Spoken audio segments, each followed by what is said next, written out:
नमस्कार प्यारे विद्यार्थियों, मैं अरविंद शर्मा एक बार फिर आपका स्वागत करता हूं एमजीसीआई के यूट्यूब चैनल पर। प्यारे विद्यार्थियों, आज हम जो पेपर सॉल्यूशन लेकर आए हैं ये पीएटी एजी 123 ग्रुप में प्रीवियस ईयर पेपर सॉल्यूशन का 8/12/2021 का पेपर है एजी 2 का।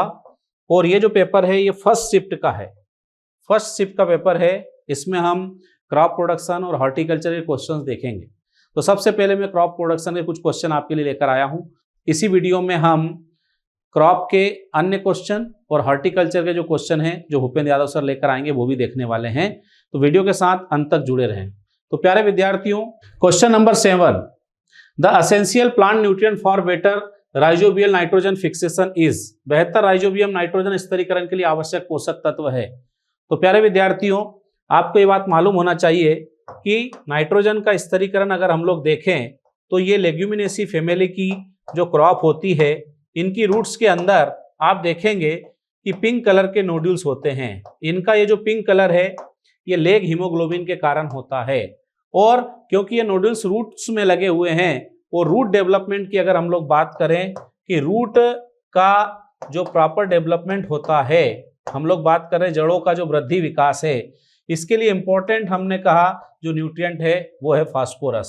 तो अगर फास्फोरस अच्छा रहेगा तो रूट डेवलपमेंट अच्छा होगा, नोडुलेशन अच्छे से होगा, तो ज़्यादा नाइट्रोजन का फिक्सेशन होगा। इसलिए यहाँ पर हमारा आंसर आएगा phosphorus.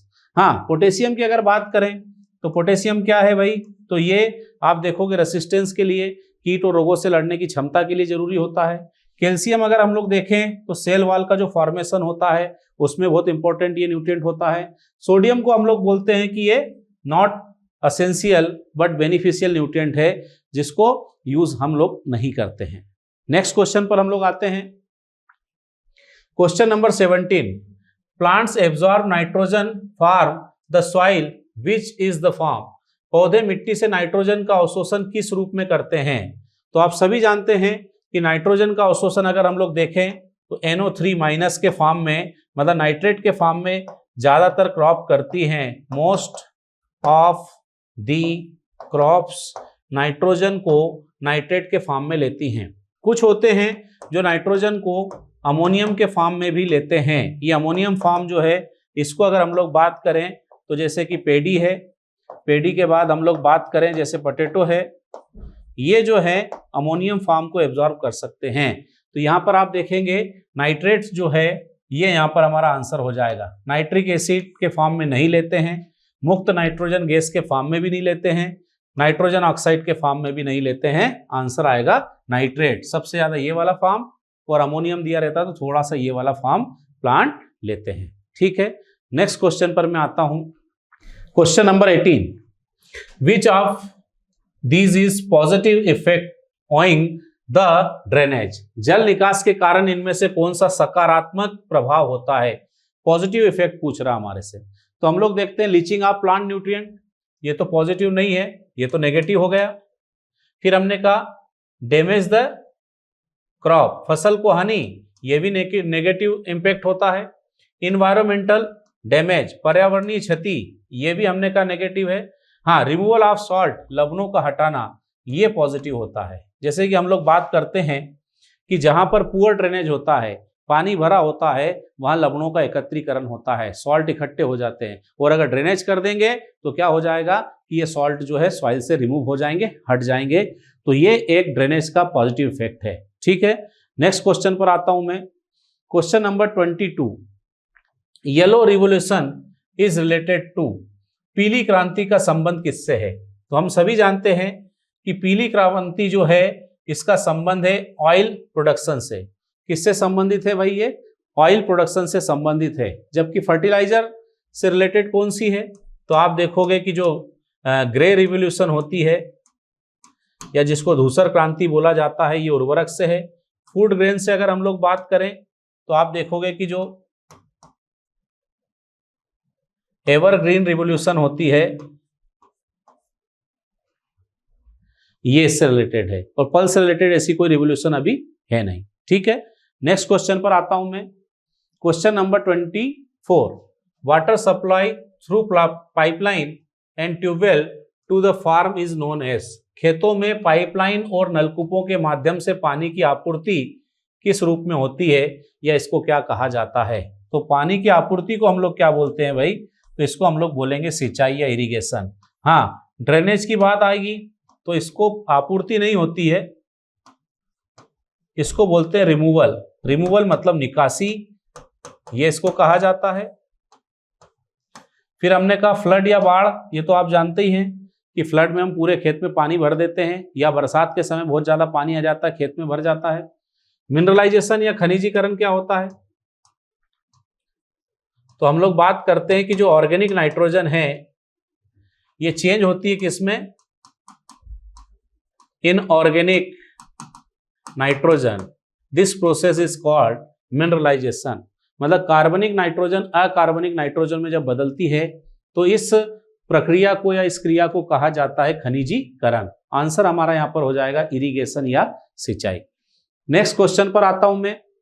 Question number 38। Agronomy word is drive from which language? Agronomy शब्द किस भाषा से लिया गया है? तो यहां पर बहुत ही सरल आंसर है हमारा, ग्रीक। एग्रोनॉमी की अगर हम लोग बात करते हैं, agronomy word consist from two Greek word. First हम लोग जानते हैं कौन सा है, तो एग्रोस। सेकंड कौन सा है? नोमोस। एग्रोस का अगर मीनिंग हम लोग देखें तो इसका मीनिंग होता है फील्ड, और नोमोस का मीनिंग अगर देखें तो टू मैनेज, या इसको बोला जाता है मैनेजमेंट, मतलब भूमि, और यहां पर क्या आ जाएगा? प्रबंधन। ये हो गया एग्रोनॉमी। ठीक है, बहुत ही आसान क्वेश्चन था। नेक्स्ट क्वेश्चन पर आता हूं, question number 44। This is not included in organic farming. जैविक खेती में कौन शामिल नहीं है? तो जैविक खेती के अंदर हम लोग बात कर रहे हैं कि बिना रसायनों के हमारे को खेती करना है, तो इसमें कौन शामिल नहीं है? तो जैव उर्वरक तो शामिल होते हैं, बायो फर्टिलाइजर, ग्रीन मैन्योर ये भी शामिल होता है, कंपोस्ट और गोबर की खाद ये भी शामिल है। हाँ, रासायनिक उर्वरक शामिल नहीं है, और क्योंकि यहाँ पर नॉट वर्ड बोला है इसलिए जो शामिल नहीं है वही आंसर आएगा। केमिकल फर्टिलाइजर्स जो हैं या रासायनिक उर्वरक जो है ये कार्बनिक खेती में सम्मिलित नहीं होते हैं, ये यहाँ पर नहीं आएगा। ठीक है, नेक्स्ट क्वेश्चन पर आता हूं, question number 46। Which is not essential nutrients? कौन सा आवश्यक पोषक तत्व नहीं है, यहां पर हमारे से पूछा है। अब असेंशियल न्यूट्रिएंट की अगर हम लोग बात करें तो इसके अंदर हम लोग देखते हैं कि कौन आएगा भाई? स्ट्रक्चरल न्यूट्रिएंट्स आते हैं और मेजर न्यूट्रिएंट्स आते हैं। स्ट्रक्चरल में हम लोग जानते हैं, संरचनात्मक इनको कहा जाता है, इसमें आता है CHO। मेजर में अगर देखें तो प्राइमरी, सेकेंडरी और माइक्रो। प्राइमरी में NPK हो गया, सेकेंडरी में अगर देखें कैल्शियम, मैग्नीशियम, सल्फर हो गया, माइक्रो में अगर देखें iron, copper, zinc, boron, manganese, molybdenum, chlorine and nickel. तो हमसे यहां पर बोल रहा है कि आवश्यक नहीं है, तो नाइट्रोजन है, कैल्शियम है, सल्फर है, सोडियम। सोडियम क्या होता है भाई? नॉट असेंशियल में आता है, but beneficial. Not essential but beneficial, इसलिए यहां पर हमारा आंसर हो जाएगा सोडियम। नेक्स्ट क्वेश्चन पर आते हैं, question number 53। Which one of the following is a green manure crop? कौन सी हरी खाद की फसल है? हरी खाद, ग्रीन मैन्योर। तो ग्रीन मैन्योर आप सभी जानते हैं, ढेंचा, या हम इसको बोलते हैं सेसवानिया। सेसवानिया जो है ये ग्रीन मैन्योर क्रॉप है। बाकी सूर्यमुखी ये आप जानते ही हो कि ऑयल सीड है, कॉटन जो है फाइबर है, और ये जो है शुगर क्रॉप है। Sugar, fibre, oil seed. तो आंसर हो गया ढेचा या सेसवानिया।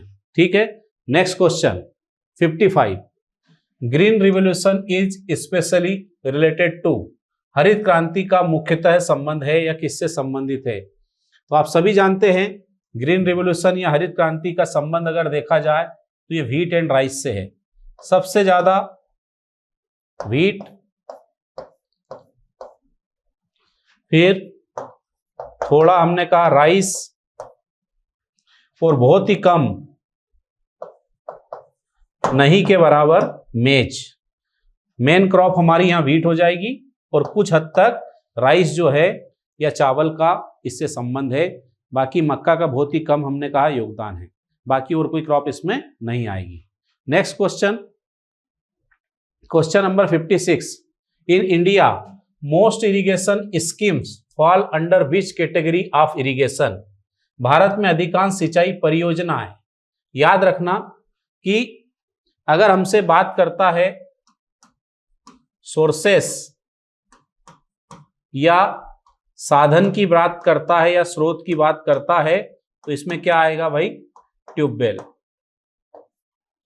नल, कूप। लेकिन हमसे बात किसकी कर रहा है? वो परियोजना की अगर बात करता है तो इसके अंदर आ जाएगा टैंक इरिगेशन। टैंक इरिगेशन का मतलब क्या होता है कि ऐसा क्षेत्र, ऐसा स्थान जहां पानी को एकत्रित किया जाता है। जैसे हमने कहा कोई तालाब है तो वो भी टैंक सिंचाई के अंतर्गत आता है। किसी डैम के अंदर हम पानी को इकट्ठा कर रहे हैं फिर सिंचाई के लिए दे रहे हैं तो वो भी टैंक में आएगा। इसलिए परियोजना में सबसे बड़ी हो जाएगी टैंक इरिगेशन। ठीक है, नेक्स्ट क्वेश्चन पे आते हैं। Question number 57, which one of the following is symbiotic nitrogen fixing bacteria? कौन सा सहजीवी नाइट्रोजन स्थिरीकरण जीवाणु है? तो अब यहां पर क्लियर बात हो गई है, ये एल्गी है, ये एजोला है, ये दोनों तो जीवाणु है ही नहीं। एक एल्गी हो गई, एक एजोला होगा, ये तो जीवाणु है ही नहीं। अब जीवाणु दो हैं, एक है एजेटोवेक्टर। अब एजेटोवेक्टर जो है इसको हम लोग बोलते हैं फ्री लिविंग। फ्री लिविंग हम लोग इसको बोलते हैं, मतलब स्वतंत्र जीवी इसे कहा जाएगा।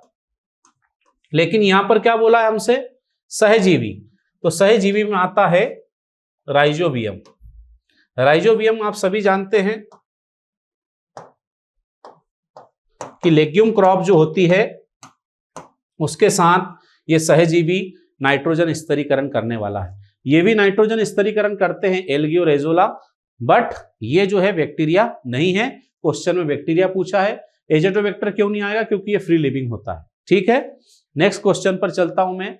Question number 62, food grain production of India in 2020-21, सन 2020-21 में भारत का खाद्यान्न उत्पादन कितना था? तो भारत का खाद्यान्न उत्पादन 2021 में था 308.65 मिलियन टन। 308.65 million ton. अभी अगर हम लोग बात करें 2021-2022, तो 2021-2022 में हम लोग देखते हैं 315.6 मिलियन टन ये खाद्यान्न का उत्पादन है। और अभी लेटेस्ट हमारे पास जो डेटा है वो यही है, अभी यही डेटा अपडेट किया गया है। अगर 21-22 की बात करें तो कितना हो जाएगा? 315.6 टन हमने कहा ये खाद्यान्न उत्पादन है। ठीक है, क्वेश्चन नंबर 62 हो गया। ये पहले था 20-21 में, 21-22 का पूछे तो ये आएगा। आगे बढ़ते हैं। Question number 68, word agriculture is derive from which language? Agriculture शब्द किस भाषा से लिया? तो हमने पहले देखा था ग्रीक भाषा, इसमें हमने बात की थी कि एग्रोनॉमी जो है, एग्रोनॉमी वर्ड किससे लिया है? ग्रीक भाषा से। वर्ड एग्रीकल्चर डिराइव फ्रॉम, अगर हम लोग बात करते हैं कि भाई एग्रीकल्चर जो वर्ड है ये हमने बात किया है कि लैटिन लैंग्वेज के 2 वर्ड्स होते हैं यहाँ पर। फर्स्ट होता है एगर आर एग्री, और सेकंड क्या है? कल्चरा। इससे लिया है। एगर आर एग्री का मीनिंग होता है सॉइल, कल्चरा का मीनिंग होता है टू कल्टीवेट। मतलब सॉइल को हम मृदा कहेंगे और टू कल्टीवेट को हम लोग क्या बोलेंगे, खेती। ये हो गया। तो कितना आसान प्रश्न है, एग्रीकल्चर भी पूछ लिया, एग्रोनॉमी भी पूछ लिया। तो इस तरह से हमारे को ध्यान रखना है। क्वेश्चन नंबर 68 हो गया। नेक्स्ट क्वेश्चन पर आता हूं मैं। 71, staple food crop of India, Bharat की मुख्य खाद्य फसल है। मुख्य खाद्यान्न जो है, खाद्य फसल की बात यहां पर चल रही है, तो वो कौन सा है? तो हम लोग देखते हैं कि सिंपल सा क्वेश्चन है, ये भारत की मुख्य खाद्य फसल है, स्टेपल फूड है। जबकि वर्ल्ड की अगर हम लोग बात करें तो वर्ल्ड में आ जाएगा व्हीट। वर्ल्ड में क्या आ जाएगा, व्हीट। बाकी हम लोग देखें तो यहां पर राइस के बाद अगर आप देखें तो व्हीट आएगा। व्हीट के बाद अगर हम लोग बात करें तो मेज आता है। उसके बाद हम लोग देखें तो दूसरी क्रॉप आ सकती है। फर्स्ट सेकंड पर यही है, ठीक है। नेक्स्ट क्वेश्चन पर आता हूं, question number 75, which one of the following is not a बल्कि ऑर्गेनिक मैन्योर। हमसे बोल रहा है कि हम ऑर्गेनिक मैन्योर की यहां पर बात कर रहे हैं। ऑर्गेनिक मैन्योर में अगर हम लोग देखें तो दो तरह की होती है। एक को हमने कहा है बल्कि और सेकंड को कहा है कंसंट्रेटेड। बल्कि में हमने देखा कि न्यूट्रिएंट्स क्या होते हैं, कम होते हैं, इसलिए लार्ज अमाउंट लगता है, लार्ज अमाउंट में यूज करते हैं, एसी को बल्कि बोला जाता है। कंसंट्रेटेड में हमने कहा न्यूट्रिएंट जो हैं वो ज्यादा होते हैं, इसलिए थोड़ा सा लेस अमाउंट लगता है, कम मात्रा में उपयोग करते हैं। कंसंट्रेटेड में कौन आता है भाई, तो हम लोग यहां पर बात करते हैं कि ब्लड मील, फिर हमने कहा बोन मील, फिश मैन्योर और इसके अलावा केक्स। केक्स मतलब खलियां, ये सब इसमें आती है। मतलब खून की खाद, हड्डी का चूरा, मछली की खाद और केक्स मतलब खलियां। तो यहां पर अगर हम लोग देखें कि शहरी कंपोस्ट, स्लज, कचरा, फार्म यार्ड मैन्योर, ये सब जो हैं बल्कि मैन्योर के एग्जाम्पल हैं। और यहां पर नॉट पूछा है, ये सारे अगर बल्कि है तो कौन नहीं है, सरसों की खली, क्योंकि ये किस में आता है, ये आता है कंसंट्रेटेड में, ठीक है। ये एक सिंपल सा क्वेश्चन था मैन्योर फर्टिलाइजर का। आगे बढ़ते हैं, question number 77, how many elements are essential for plant growth. पौधों की वृद्धि के लिए कितने पोषक तत्व आवश्यक होते हैं? तो आप देखोगे 17 जो है ये हमने आवश्यक यहां पर माना है। इसमें से अभी हमने बात की थी कि स्ट्रक्चरल कितने होते हैं, तो 3 होते हैं स्ट्रक्चरल, इसमें आता है CHO। फिर हमने बात की यहां पर कि प्राइमरी कितने हैं, तो प्राइमरी भी 3 हैं, इसमें आता है NPK। सेकेंडरी कितने हैं, ये भी 3 हैं, कैल्शियम, मैग्नीशियम, सल्फर। फिर हमने क्या बात की, माइक्रो, तो माइक्रो न्यूट्रिएंट कितने हैं, ये हैं 8, iron, copper, zinc, boron, manganese, molybdenum, chlorine and nickel. तो टोटल आप देखोगे कितने हो गए, 17, ठीक है। नेक्स्ट क्वेश्चन पर आते हैं 79, soybean crop is mainly grown in which state. कौन से स्टेट में सोयाबीन की फसल मुख्य रूप से उगाई जाती है? यहां पर बात हो रही है एरिया की, तो एरिया की अगर हम लोग बात करें तो इसमें कौन आएगा, वही MP आएगा। मध्य प्रदेश है, इसे हम लोग सोया स्टेट बोलते हैं। बट अभी अगर हम लोग बात करते हैं प्रोडक्शन की, तो प्रोडक्शन में कौन आता है, तो प्रोडक्शन में अभी महाराष्ट्र है। पहले प्रोडक्शन में भी MP था, बट अब प्रोडक्शन में कौन है, महाराष्ट्र है। तो ये हम लोग यहां पर देख रहे हैं कि सोयाबीन के बारे में हमने बात की, ठीक है। Next question, which of the following method is used for lifting water from deep open well. मतलब गहरे खुले जो कुएं होते हैं, इनसे पानी उठाने के लिए किस विधि का उपयोग किया जाता है? तो इसके लिए आपको ये ध्यान रखना है कि गहरे कुएं हैं, बहुत गहरे जो कुएं होते हैं उनके बारे में बात चल रही है, उनसे पानी हमारे को उठाना है।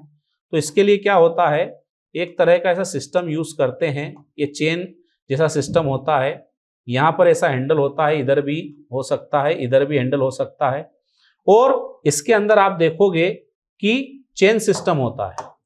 ये यहाँ पर आप देखोगे इस तरह से चेन लिपटी होती है, ये दोनों हैंडल इसके हो सकते हैं, और इसमें आप देखोगे बहुत बड़ी सी बाल्टी जो है, क्योंकि बार बार यहाँ से वाटर को लिफ्ट नहीं कर सकते हैं, इसलिए बड़ी सी बाल्टी लेकर आप देखोगे कि ये जो चेन होती है इसको इस तरह से घुमाकर पानी को खींचा जाता है। इसको बोला जाता है विंड लॉस। इसको क्या बोलते हैं, विंड लॉस। तो गहरे कुओं से पानी को निकालने के लिए इसी को यूज किया जाता है, जिसको विंड लॉस बोलते हैं। ठीक है। झूलती हुई टोकरियां जो है ना, झूलती हुई टोकरियां होती हैं। दून जो है इसको दो लोग पकड़ लेते हैं, एक उस साइड एक इस साइड, रस्सी बांध के बीच में पात्र लगा होता है। आर्किमिडीज पेंच जो होता है ये क्या होता है, तो इसमें हम इस तरह का यूज करते हैं, इसको इजिप्शियन स्क्रू भी बोला जाता है। इस तरह से ये, इससे भी वाटर को लिफ्ट किया जाता है, बट गहरे कुओं से निकालने के लिए विंड लॉस को यूज किया जाता है। Question number 84। ठीक है। Next question 85, which is not a unit of water measurement. कौन सी जल मापन की इकाई नहीं है। तो हम लोग जब जल का मापन करते हैं, यहां पर बात चल रही है मेजरमेंट, जब हम लोग इरिगेशन वाटर का करते हैं तो यहां पर दो चीजें आती है, एक आती है यूनिट्स, सेकंड हम लोग बात करें तो यहां पर आती है मेथड्स। यूनिट्स के अंदर फिर हम लोग देखते हैं, तो आप देखोगे यूनिट्स दो तरह की होती है, एक होती है यूनिट्स ऑफ डिस्चार्ज वाटर और units of collected waters. Discharge water की यूनिट अगर देखें तो फर्स्ट क्यूसेक, सेकंड क्या है क्यूमेक। कलेक्टेड वाटर की अगर हम लोग देखें तो हेक्टेयर सेंटीमीटर और एकड़ इंच, ये हो गई यूनिट्स। तो हम लोग देखेंगे क्यूमेक भी है, क्यूसेक भी है, एकड़ इंच भी है, पार्सल फ्लूम नहीं है। क्यों नहीं है, क्योंकि पार्सल फ्लूम जो है ये मेथड होती है इरिगेशन वाटर मेजरमेंट में। मेथड जो यूज करते हैं, वाटर का जो डिस्चार्ज रेट होता है उसको पता लगाने के लिए हम लोग इसको यूज करते हैं। तो ये यूनिट नहीं है, ये मेथड है, एक इंस्ट्रूमेंट होता है जिसको हम लोग डिस्चार्ज ऑफ वाटर मेजर करने में यूज करते हैं। ठीक है। नेक्स्ट क्वेश्चन पर चलता हूं। 86, father of green revolution in India. Bharat में हरित क्रांति के जनक कौन है। तो हम लोग जानते हैं कि MS स्वामीनाथन, ये भारत में हरित क्रांति के जनक है। जबकि नॉर्मन ई बोरलॉग क्या है, तो हम लोग बात करते हैं वर्ल्ड ग्रीन रिवॉल्यूशन जो है उसके फादर ये हैं। फिर हम लोग बात करते हैं कि भाई व्हाइट रिवॉल्यूशन जो है, या इसको बोला जाता है कि ऑपरेशन फ्लड जो है, उससे रिलेटेड हमने जो पर्सन देखा वो है डॉक्टर वर्गीस कुरियन। अगर इंडिया नहीं होता तो हम डॉक्टर नॉर्मन बोरलॉग लगाते, लेकिन इंडिया दिया है इसलिए हमने MS स्वामीनाथन जो है यहां पर उनको आंसर किया है। ठीक है। Next question 87, the crops that need a lot of water. मतलब हम बोल रहे हैं कि बहुत अधिक पानी की आवश्यकता होती है, वे फसलें कौन सी है। तो देखो यहां पर दिया है राइस व्हीट, राइस मेज, व्हीट चिकपी, व्हीट कॉटन। तो देखो राइस तो आएगा ही आएगा। अब यहां पर हम लोग देखते हैं मेज और व्हीट। तो मेज जो है आप इसको देखोगे कि ये मेन जो इसका सीजन होता है मेनली खरीफ है, ये मेनली खरीफ क्रॉप होती है, इसलिए हमने इसको नहीं लगाया। और व्हीट क्या है, ये रबी क्रॉप है, और रबी क्रॉप है तो ज्यादा पानी लगेगा, और राइस तो आ ही रहा है, इसलिए हमारा आंसर हो जाएगा rice and wheat. Rice and wheat ये हमारा आंसर हो जाएगा। ठीक है। तो बच्चों आगे बढ़ते हैं। Next question, which is not a component of integrated nutrient management. इनमें से कौन सा समन्वित पोषक तत्व प्रबंधन का अवयव नहीं है। समन्वित पोषक तत्व प्रबंधन का मतलब होता है कि प्रबंधन के सभी उपाय एक साथ अपनाना। सारे उपाय हम एक साथ जब अपनाते हैं तब आता है। अब यहां पर बात चल रही है कि किसकी बात चल रही है भाई? न्यूट्रिएंट की बात चल रही है, तो पोषक तत्व की बात चल रही है। तो जिनसे पोषक तत्व मिलेंगे वो सारे तरीके हम लोग देख रहे हैं। तो यहाँ रासायनिक उर्वरक ये बिल्कुल आएगा, जैव उर्वरक इससे भी न्यूट्रिएंट मिलेगा, फसल अवशेष इससे भी मिलेगा, शाकनाशी भाई ये नहीं आएगा हर्बिसाइड, क्योंकि इससे पोषक तत्व मिल ही नहीं रहा है। पोषक तत्व मिलने वाले सारे तरीके जो हैं वो इंटीग्रेटेड न्यूट्रिएंट मैनेजमेंट में आएंगे, लेकिन यहाँ तो पोषक तत्व मिल ही नहीं रहा। ये तो खरपतवारों को नष्ट करने के लिए, वीट कंट्रोल करने के लिए जो हर्बिसाइड यूज कर रहे हैं उसकी बात चल रही है, इसलिए ये नहीं आएगा। ठीक है, इसके साथ ही क्रॉप प्रोडक्शन के मैंने बहुत सारे क्वेश्चन आपको कवर कराए। इसी वीडियो में आगे क्रॉप प्रोडक्शन के क्वेश्चन लेकर आएंगे लाखन सिंह झाला सर। झाला सर के बाद हॉर्टिकल्चर के क्वेश्चन का सॉल्यूशन लेकर आएंगे भूपेंद्र यादव सर। तो वीडियो के साथ अंत तक जुड़े रहें, पढ़ते रहें, स्वस्थ रहें, मस्त रहें। Thank you sir. जय हिंद, स्वागत है आपका MGCI के डिजिटल लर्निंग प्लेटफॉर्म पर। आज हम लोग बात करने वाले हैं प्रीवियस ईयर के पेपर सॉल्यूशन के बारे में। कृषि के अंदर बहुत सारे महत्वपूर्ण जो प्रश्न होते हैं वो पूछे जाते हैं। कई बार जो प्रश्न होते हैं वो रिपीट भी हो जाते हैं, या कई बार जो प्रश्न होते हैं वो पुराने प्रश्नों से मिलते जुलते ही होते हैं। क्लियर है क्या? तो जो प्रश्न हमारे पास में जो प्रीवियस ईयर के जो क्वेश्चंस हैं वो आज हम लोग सॉल्व करने वाले हैं। सबसे पहले हम लोग बात करेंगे जो हमारे लिए पहला प्रश्न है, और ऐसे 12 नंबर का जो क्वेश्चन है, ठीक है, जो पुराने क्वेश्चन पेपर के अंदर या एग्जाम के अंदर पूछा जा चुका है। प्रश्न है, which among the following presented the theory of essential mineral nutrients in plants. निम्नलिखित में से किसने पौधों में आवश्यक खनिज पोषक तत्वों का सिद्धांत प्रतिपादित किया? किसने बताया था कि पोषक तत्व जो होते हैं वो पौधों के लिए आवश्यक होते हैं? सबसे पहले है लिबिग। तो लिबिग जो है ये कृषि रसायन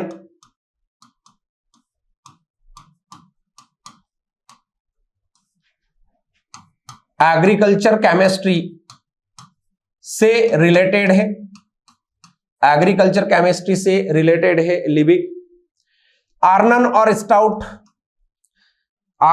स्टाउट ने क्राइटेरिया ऑफ इसेंशियलिटी यानी कि आवश्यकता के मानक दिए थे।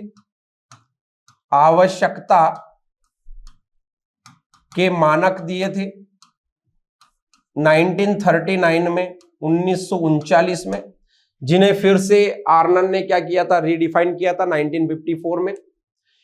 कार्ल लिनियस, तो लिनियस को तो आप सब लोग जानते हो। लिनियस ने क्या किया था भैया? द्विनाम पद्धति दी थी। द्विनाम पद्धति आप जानते ही हो। बाइनोमियल नोमेनक्लेचर, यानी कि कोई भी अगर आप वानस्पतिक नाम लेते हो, वैज्ञानिक नाम लेते हो, तो उसमें जो पहला नाम होता है वो वंश या जीनस होता है, दूसरा नाम जो होता है वो स्पीसीज होती है। क्लियर है क्या? तो ये कार्ल लिनियस ने दिया था। एरिस्टोटल की अगर हम लोग बात करें तो ये जीव विज्ञान, जूलॉजी, ये क्या है भैया? ये जूलॉजी के फादर माने जाते हैं, जूलॉजी के पिता माने जाते हैं। ठीक है। अब प्रश्न हमसे पूछा गया है कि पौधों में आवश्यक खनिज पोषक तत्वों का सिद्धांत, तो आवश्यकता के मानक दिए थे आर्नन और स्टाउट ने। किसने दिए थे? आर्नन और स्टाउट ने। ठीक है, 1939 में। अगला प्रश्न, विच factors affecting water requirement of crop. इनमें से कौन सा कारक फसलों की जलमांग को प्रभावित करता है? पहली बात तो फसलों की जलमांग क्या होती है? फसलों की जलमांग का मतलब है कि किसी भी पौधे को अपने पूरे जीवन चक्र में अलग अलग अवस्थाओं पर पानी की आवश्यकता होती है, जल की आवश्यकता होती है। अब उसको अपने पूरे जीवन काल में कितने पानी की आवश्यकता होती है या कितना पानी वो चाह रहा है, ये उसकी जलमांग होती है, यानी कि वाटर रिक्वायरमेंट होती है। अब किसी भी पौधे के अंदर जो वाटर रिक्वायरमेंट होती है, जो जलमांग होती है, उसे कौन कौन से कारक प्रभावित कर सकते हैं? पहला दिया है सोलर रेडिएशन, सौर विकिरण। अब आप सोचिए कि अगर ज्यादा तेज धूप होगी तो मिट्टी के अंदर से पानी क्या हो जाएगा भैया, वाष्प बनकर उड़ जाएगा। इसका मतलब जमीन के अंदर पानी की कमी हो जाएगी, पौधे के लिए पानी की उपलब्धता कम हो जाएगी, तो पौधा ज्यादा से ज्यादा पानी मांगेगा। गर्मी के दिनों में हम लोगों को प्यास ज्यादा लगती है। क्यों लगती है? क्योंकि भैया जो वाटर होता है उसका कंजप्शन हमारी बॉडी के अंदर ज्यादा होता है, तो ज्यादा से ज्यादा पानी पीना पड़ता है। ऐसे ही पौधे के साथ भी होता है। तो मतलब एक फैक्टर तो ये जिम्मेदार हो गया।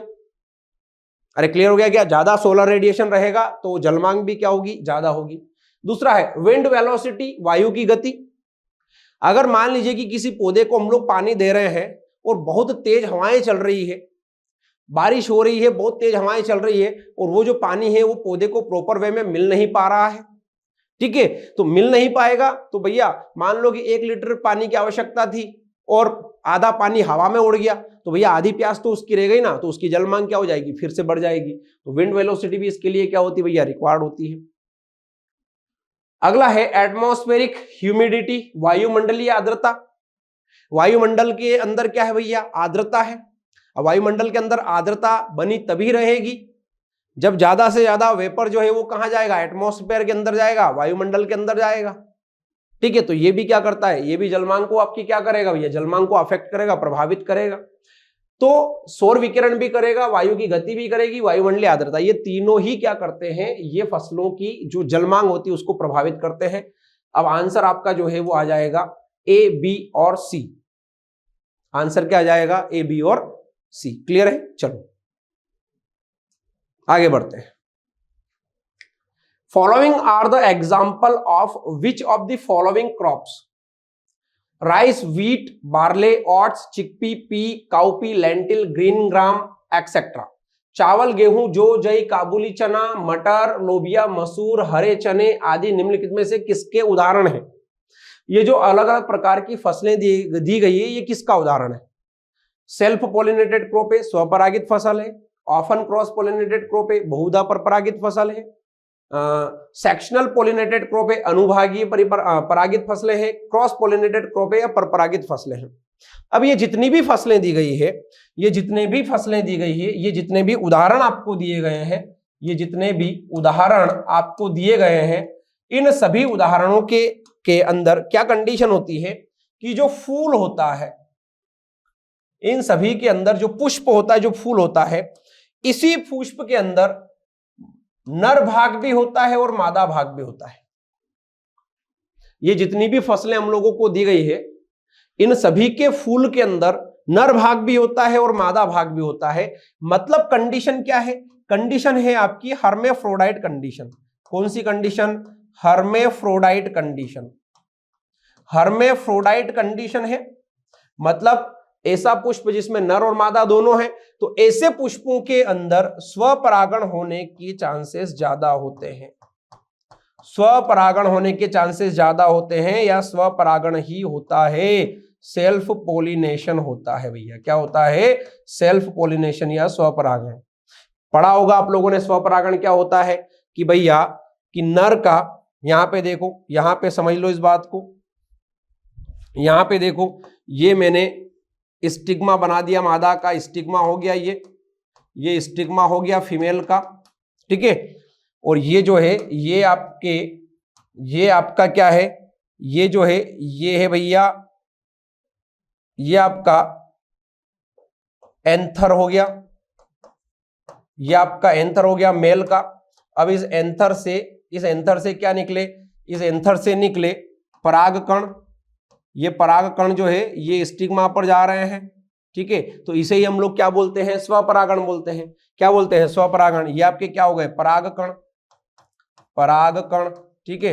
पोलन ग्रेन इनको कहा जाता है, पोलन ग्रेन। तो एक पुष्प के परागकण जब उसी पुष्प के स्टिग्मा पर जा रहे हैं तो इसको स्वपरागण बोलते हैं। तो ये जितनी भी फसलें आपको दी गई है किसका उदाहरण है? सेल्फ पोलिनेशन का उदाहरण है, स्वपरागण का। अगला, विच of the following is a commercial crop in India? Bharat में निम्नलिखित में से कौन सी फसलें व्यावसायिक फसलें हैं? व्यावसायिक फसलों का मतलब होता है, व्यावसायिक फसलों का मतलब होता है आर्थिक तौर पर उगाए जाने वाली, आर्थिक तौर पर उगाए जाने वाली, आर्थिक तौर पर उगाए जाने वाली फसलें। आर्थिक तौर पर उगाई जाने वाली फसलों का मतलब क्या है, जैसे तंबाकू है तो तंबाकू क्यों उगाई जाती है, ताकि तंबाकू को मार्केट के अंदर बेचा जा सके। आप लोगों ने देखा होगा डिफरेंट डिफरेंट टाइप के प्रोडक्ट आते हैं तंबाकू के। सरसों को क्यों उगाया जाता है, ताकि इससे ऑयल मिल पाए, ठीक है। जूट को क्यों उगाया जाता है, ताकि इससे हम लोग रस्से वगैरह बना पाए या इससे हम लोग फाइबर प्राप्त कर सके। तो इन तीनों ही फसलों को हम लोग लगाते गाय के लिए, कमर्शियल पर्पस के लिए लगाते हैं। तो ये भी आपकी व्यावसायिक फसल है, ये भी व्यावसायिक फसल है, ये भी व्यावसायिक फसल है, इसलिए आंसर क्या आ जाएगा भैया, तीनों, 1, 2 और 3, ठीक है। अगला, which state is benefited bye Indira Gandhi canal project, Indira Gandhi नहर परियोजना से किस राज्य को लाभ हुआ है। प्रश्न पूछा गया है कि जो इंदिरा गांधी नहर है, तो भैया इंदिरा गांधी नहर जो है, इंदिरा गांधी नहर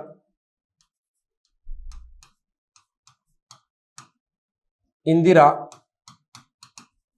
गांधी नहर ये 649 किलोमीटर लंबी नहर है, जिसमें से 480 किलोमीटर का जो हिस्सा है वो राजस्थान के अंदर है, और बाकी का 169 के लगभग जो एरिया बचा हुआ है, 169 किलोमीटर के लगभग जो एरिया बचा हुआ है, ये आउट ऑफ राजस्थान है, आउट ऑफ राजस्थान, ठीक है, राजस्थान के बाहर वाला एरिया। तो आप देखो सबसे ज्यादा एरिया किसके अंदर है, राजस्थान के अंदर, ठीक है। तो इसका मतलब है कि सबसे ज्यादा फायदा किसको हो रहा है, राजस्थान को। तो आंसर आ जाएगा आपका राजस्थान। क्या आ जाएगा भैया, राजस्थान। क्लियर है क्या। वैसे राजस्थान के बाहर अगर आप मानो तो ये पंजाब, राजस्थान और पंजाब के बीच में है, मोस्टली किसके बीच में, राजस्थान और पंजाब के बीच में है, परंतु सबसे ज्यादा एरिया किसके पास में है, राजस्थान के पास में। अगला, the concept of centres of origin was given by whom based on his studies of a vast collection of plants at the Institute of Plant Industry।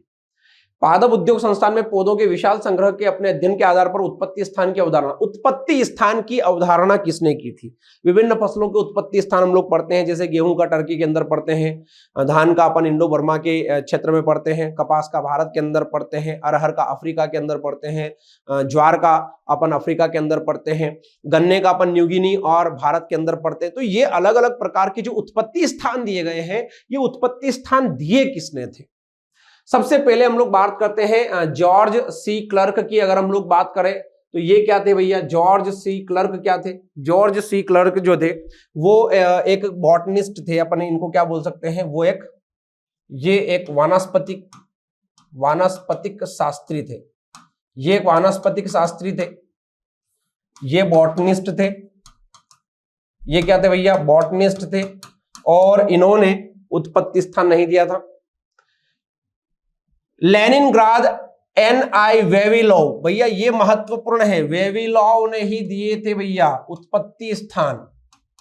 इन्होंने क्या दिया था, उत्पत्ति स्थान दिया था, ओरिजिन प्लेस, उत्पत्ति स्थान ओरिजिन प्लेस किसने दिया था, ये दिया था आपके वेविलोव ने दिया था, ठीक है।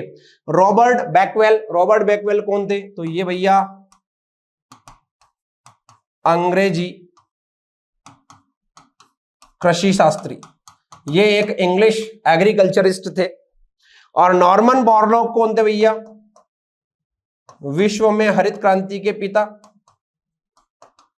विश्व में हरित क्रांति के पिता, father of green revolution in world, ठीक है। तो हमसे तो ये पूछा गया है कि भैया उत्पत्ति स्थान किसने दिया था, ठीक है, उत्पत्ति स्थान सेंटर ऑफ ओरिजिन किसने दिया था, वेविलोव ने दिया था।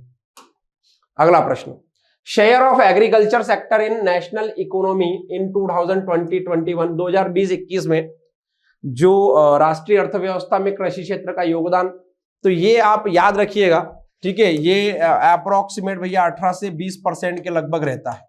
कितना रहता है, 18 से 20%। अभी 18 पॉइंट कुछ परसेंटेज चल रहा है, तो 18 से 20% के लगभग। पहले ये कम था, 13-14% के लगभग था, परंतु अब क्या है, धीरे धीरे कृषि का जो योगदान है वो धीरे धीरे क्या हो गया है, बढ़ गया है, किसमें, राष्ट्रीय अर्थव्यवस्था के अंदर, ठीक है। तो अगर आपसे पूछा जाए कि कितना है, तो ये मान के चलिए आपकी जो 18 से 20% जो मैंने बताया है, ये 2022 और 23, ठीक है। अगला, which one of the following states has largest area under canal irrigation, निम्नलिखित में से किस राज्य में नहर सिंचाई के तहत सबसे अधिक क्षेत्रफल है? ऐसा राज्य जो सबसे ज्यादा नहरों से सिंचाई करता है, ऐसा राज्य कौन सा है? उत्तर प्रदेश, राजस्थान, बिहार, हरियाणा। तो याद रखिएगा भैया, उत्तर प्रदेश के अंदर सबसे ज्यादा केनाल इरिगेटेड एरिया है, सबसे ज्यादा क्या है, नहरों से सिंचाई वाला क्षेत्र जो है वो किसके अंदर है? उत्तर प्रदेश के अंदर। राजस्थान के अंदर अगर हम लोग बात करते हैं तो राजस्थान के अंदर स्प्रिंकलर विधि का प्रयोग ज्यादा होता है, स्प्रिंकलर में फवारा विधि का प्रयोग ज्यादा होता है। दूसरा, सतही सिंचाई विधियों का प्रयोग ज्यादा होता है। बिहार के अंदर सतही सिंचाई विधियों का प्रयोग ज्यादा होता है। हरियाणा, पंजाब और हरियाणा जो राज्य है, यहाँ पर भी स्प्रिंकलर जो मेथड है, जो फवारा विधि, उसका प्रयोग ज्यादा होता है। और दूसरा, सतही सिंचाई विधियों का प्रयोग ज्यादा होता है। परंतु केनाल इरिगेटेड एरिया जो सबसे ज्यादा वो कहां पे है? यूपी, उत्तर प्रदेश के अंदर। Where is the headquarter of national bureau of plant genetic resource? Plant genetic resource का मुख्यालय कहां है? तो ये चीजें याद रखिएगा भैया, सबसे महत्वपूर्ण होता है, नई दिल्ली के अंदर है ये। संस्थान से प्रश्न बनता है, हर साल प्रश्न पूछा जाता है ना, किसी न किसी संस्थान से प्रश्न पूछा ही जाता है। तो याद रखिएगा, संस्थान आपको अच्छी तरह से याद रखने हैं। जो क्रॉप से रिलेटेड जितने भी संस्थान है उनको आप अच्छी तरह से एक बार पढ़ लीजिएगा, क्योंकि एक ना एक प्रश्न तो हर साल वहां से बनता ही बनता है। ठीक है क्या? तो ये कहां पे है? नई दिल्ली के अंदर, न्यू दिल्ली के अंदर। अगला, irrigation, a project launch by prime minister in June 2018 in Rajgarh district of MP. Madhya Pradesh का जो राजगढ़ जिला है, उसमें जून 2018 में प्रधानमंत्री नरेंद्र मोदी ने एक सिंचाई परियोजना शुरू की थी। वो कौन सी सिंचाई परियोजना है? सबसे पहले हम लोग बात कर लेते हैं पुनासा लिफ्ट इरिगेशन की। तो पुनासा लिफ्ट इरिगेशन कहाँ है? खंडवा में, खंडवा जिले में आता है ये। ठीक है, कहां पर है? खंडवा जिले में। जिला लिख देता हूं, नहीं तो आप अपना दिमाग लगाओगे। खंडवा जिले में, ठीक है। फिर आता है मोहनपुरा, राजगढ़ जिले में।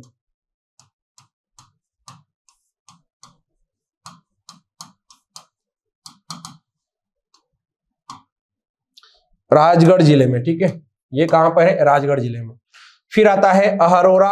अहरोरा कहां पर है? तो भैया आपका अहरोरा जो है ये है उत्तर प्रदेश में, मिर्जापुर। मिर्जापुर नाम सुना होगा आप लोगों ने, ठीक है। कहां पे है? मिर्जापुर, उत्तर प्रदेश, यूपी के अंदर। फिर है रहटी मध्यम सिंचाई परियोजना, कहां पर है? तो ये विदिशा जिले में। ये कहां पर है भैया? विदिशा जिले में।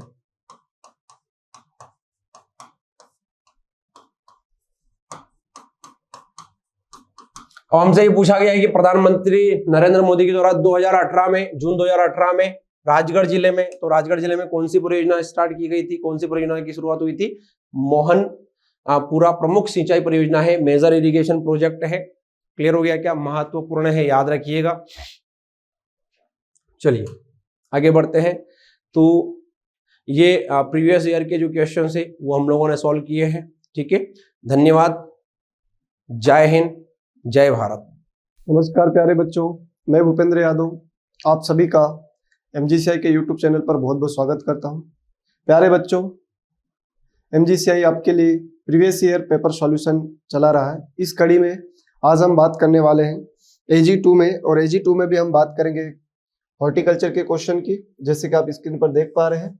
और ये जो आपका पेपर हुआ था 8 दिसंबर 2021 को, अब हम 2021 पर आ चुके हैं। इसके पहले हमने 23 के सारे पेपर देखे, 22 के देखे, और अब 2021 की बात हो रही है और शिफ्ट हो रही है फर्स्ट। ठीक है, तो अब बाकी बेसिक बातें तो आपको पता ही है, तो बिना भूमिका बनाए हुए, समय को जाया किए हुए अपन स्टार्ट करते बेटा। ठीक है, चलिए देखते हैं हम जो पहला क्वेश्चन यहाँ पर स्क्रीन पर हो रहा है आपकी। देखते बेटा, प्रश्न है maximum vitamin C provided by which fruit, सर्वाधिक विटामिन सी देने वाला फल है। तो यहाँ पर मैं आपको बहुत सारी चीजें बता देता हूँ। बहुत सारी का मतलब है कि वे सारे प्रश्न जो यहाँ से बनते हैं और आपसे पूछे भी जा सकते हैं, उन सब की बात करेंगे। ठीक है, तो सर्वाधिक विटामिन सी की बात करें, ठीक है, उससे पहले मैं आपको इन सब की बेसिक जानकारी देते चलता हूँ बेटा। आम की बात करें तो आम में आप सभी जानते हैं 4800 IU क्या पाया जाता है? विटामिन ए पाया जाता है। आम के बाद किस फल में होता है सर्वाधिक विटामिन ए? तो ये होता है बेटा पपाया में। ठीक है, किसमें होता है? पपाया में। पपाया में कितना होता है? तो 20 IU होता है। लेकिन इनसे भी ज्यादा अगर हम देखें ओवरऑल, तो ओवरऑल जो विटामिन ए होता है सबसे ज्यादा, विटामिन ए की अगर मैं बात करूं बेटा, ओवरऑल विटामिन ए की बात की जाए ओवरऑल, तो सबसे ज्यादा विटामिन ए अपने को देखने को मिलता है कैरेट के अंदर। किसके अंदर देखने को मिलता है बेटा? कैरेट। कैरेट बोले तो गाजर, ठीक है। सबसे ज्यादा गाजर में अपने को विटामिन ए देखने को मिलता है। कितना मिलता है सर? तो ये है बेटा 28,129 IU। कितना है? 28,129 IU, ठीक है। 28,129 IU अपने को कैरेट में देखने को मिल रहा है। ये आम की बात हो गई, पपाया की। ओवरऑल आपको देखने को मिल रहा है कैरेट के अंदर, ठीक है। नींबू की बात कर लेते हैं बेटा। तो नींबू में कौन सा अम्ल होता है? भली भांति जानते हो, नींबू में होता है सिट्रिक अम्ल। कौन सा अम्ल होता है? सिट्रिक अम्ल, ठीक है। सिट्रिक अम्ल को आप बोलते हो सिट्रिक एसिड, ठीक है। कौन सा एसिड बोलते साहब? तो सिट्रिक एसिड आप इसको कहते हैं बेटा। चलो अमरूद की बात करें तो अमरूद के अंदर हमें बहुत महत्वपूर्ण चीज बार बार पूछी जाती है, पेक्टिन होता है इसके अंदर। पेक्टिन के साथ साथ गॉड गिफ्ट है, इसके अंदर अम्ल भी होता है। तो एसिड एंड पेक्टिन यहाँ पर हमें देखने को मिल रहा है। इसके अंदर पेक्टिन देखने को मिल रहा है एंड एसिड। इसीलिए ये सर्वोत्तम फल है क्या बनाने के लिए बेटा? जेली। फॉर जेली मेकिंग के लिए बेस्ट फ्रूट कौन सा है? तो जेली बनाने के लिए, आंवले बनाने के लिए फर्स्ट प्रायोरिटी पर अमरूद को इसलिए रखा जाता है क्योंकि इसमें पेक्टिन और अम्ल है। देन हम बात करें बारबाडोस चेरी, तो आंवला से भी ज्यादा विटामिन सी किसके अंदर होता है? तो आप सभी जानते होंगे बारबाडोस चेरी। सबसे ज्यादा विटामिन सी देखने को मिलता है किसके अंदर? तो बारबाडोस चेरी के अंदर। कितना होता है साहब? तो 1000 से लेकर बेटा 4000 मिलीग्राम पर 100 ग्राम। ये सब जितना भी मैं डेटा लिखूंगा पर 100 ग्राम पे लिख रहा हूँ बेटा।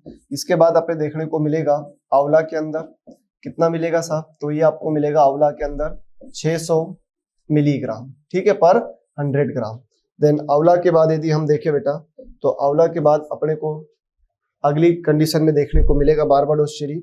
आंवला के बाद हम देखेंगे यहाँ पर अमरूद में, ठीक। तो अमरूद में कितना होता है सर? तो अमरूद में होता है 299 मिलीग्राम। देन उसके बाद हम लास्ट में देखें तो लास्ट में आ रहा है लाइम, ठीक। लास्ट में कौन आ रहा है? लाइम। तो इसमें अपने को देखने को मिल रहा है 63 मिलीग्राम। तो ये पूरा सीक्वेंस है आपके पास। अब यहाँ से कई तरह के क्वेश्चन बनते हैं, ठीक। तो हाल फिलहाल विटामिन सी की बात हुई थी, तो इसका राइट आंसर हो रहा है डी, डमरू। Clear that? तो बेटा मैंने इस प्रश्न में वे सारी महत्वपूर्ण जानकारी दे दी जो यहाँ से आपके लिए बार बार पूछी जाती है। अब एक क्वेश्चन पीएटी में पूछा गया था, आपको शायद जानकारी होगी कि सर्वाधिक विटामिन सी किस सब्जी में होता है। तो उसने ऑप्शन में दिया था टमाटर, बैंगन, मिर्ची, आलू। तो ऐसे ऑप्शन होगा तो शिमला मिर्च या मिर्च में होता है। लेकिन ओवरऑल अगर अपन देखेंगे तो फिर विटामिन सी की मात्रा बेटा अपने को अलग और ज्यादा देखने को मिलेगी। तो सबसे ज्यादा विटामिन सी होता है ड्रम स्टिक में। किसमें होता है? ड्रम स्टिक में।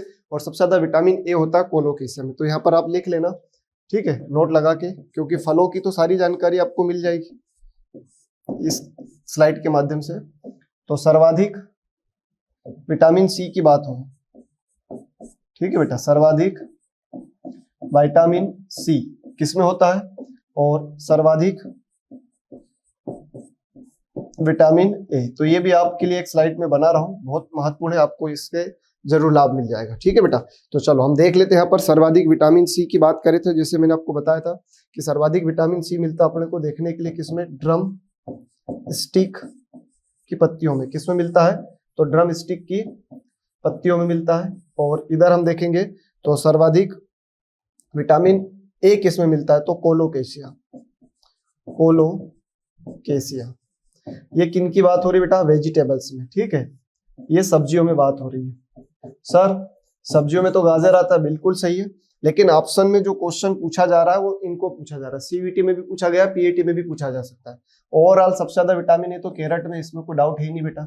आप स्क्रीन पर देख पा रहे। तो सर्वाधिक विटामिन सी वाली सब्जी आ जाए तो ड्रम स्टिक है, ये भी परफेक्ट है। जैसे इधर बारबाडोस चेरी पहले पर है, ये भी पहले पर है। लेकिन विटामिन ए में थोड़ा कॉम्पिटिशन है। ओवरऑल में कैरेट है, फलों में पूछे तो आम है, और इस तरह के ऑप्शन हो ड्रम स्टिक, कोलोकेशिया, कोरिएंडर, तो फिर कोलोकेशिया ये पूछा जाता है, इसलिए हमने लिख दिया बेटा, ठीक है। तो आप भले इसका भी स्क्रीनशॉट ले सकते हो, ये आपके लिए बहुत महत्वपूर्ण जानकारी है, ठीक है बेटा।